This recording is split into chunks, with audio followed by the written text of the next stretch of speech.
મિત્રો વૈદિક ગણિત એકદમ સહેલી રીત છે. વૈદિક ગણિત જેને શીખવું હોય એ અમુક મેથડ્સ યાદ રાખીને જલ્દીથી ગણિતના કોયડાઓ ઉકેલી શકે છે.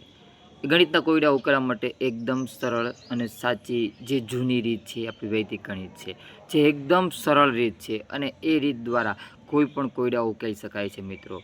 તો મિત્રો એ એકદમ સરળ હોવાનો તમને એક બે નમૂના મેં વિડીયોમાં અગાઉ આપી પણ દીધેલા છે અને આજે પણ તમને એનો એક નમૂનો આપી રહ્યો છું કે વૈદિક ગણિતની રીત કેટલી સરળ છે. તો વૈદિક ગણિતની રીત જોવા માટે મિત્રો આખો વિડીયો પૂરો જોઈજો અને એમાં તમે સમજશો કે ગણિત એ કેટલું સહેલું છે. મિત્રો તો સર્વપ્રથમ આપણે શરૂઆત કરીએ એની વૈદિક ગણિતની રીતથી. તો કઈ રીતે વૈદિક ગણિત ગણવું જોઈએ આપણે. તો ચાલો મિત્રો પહેલું એક્ઝામ્પલ જોઈ રહીએ છીએ. કોઈપણ સંખ્યાનો આપણે 11 સાથે ગુણાકાર મિત્રો. તો કોઈપણ સંખ્યા હોય એને 11 સાથે ગુણાકાર કરવો હોય તો કઈ રીતે કરી શકીએ છીએ. જેમ કે આપણે 23 ગુણ્યા 11 કરીશું મિત્રો. 23 ગુણ્યા 11 કરીશું આપણે. 23 ગુણ્યા 11 કરતા હોઈએ આપણે તો જે એકમનો અંક છે 3 એ એકમના સ્થાને મૂકી દીધા. દશકના 2 છે એને આગળ મૂકી દીધા મિત્રો. એટલે કે તમે જોઈ શકો છો કે એકમ દશકના અંક સૌ જગ્યા મૂકી દીધા આપણે. અને આ જે 2 અને 3નો 11 સાથે ગુણાકાર હતો તો વચ્ચેના સ્થાને 2 અને 3નો સરવાળો કરવાનો છે. 2 અને 3 સરવાળો 5 થશે એટલે 253 જવાબ થશે મિત્રો આનો, જે તમે એકદમ સરસ રીતે જવાબ આપી શકો છો મિત્રો.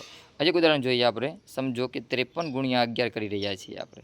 53 ગુણ્યા 11 53 ગુણ્યા 11 કરતા હોઈએ તો જે 3 છે એકમના એ એકમના સ્થાને મૂકશું. 5 છે એ આગળ મૂક્યા. પાછળનો અંક પાછળ, આગળનો અંક આગળ અને વચ્ચે આ બંને અંકોનો સરવાળો 5 અને 3નો સરવાળો 8 થશે મિત્રો. તો 5 અને 3નો સરવાળો આપણે 8 મૂકી દઈએ છીએ મિત્રો. હજી એક ઉદાહરણ જોઈ લઈએ આપણે. સપોઝ 81 ગુણ્યા 11 81 ગુણ્યા 11 તો એકમનો 1 અહીંયા રહેશે, 8 આગળ રહેશે અને 8 અને 1નો સરવાળો તમારે થશે 9, જે આપણે વચ્ચે મૂકી દીધા 9.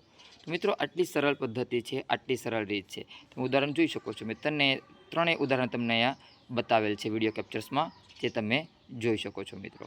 તો મિત્રો આટલું સહેલું હોવાથી તમે આગળ આવા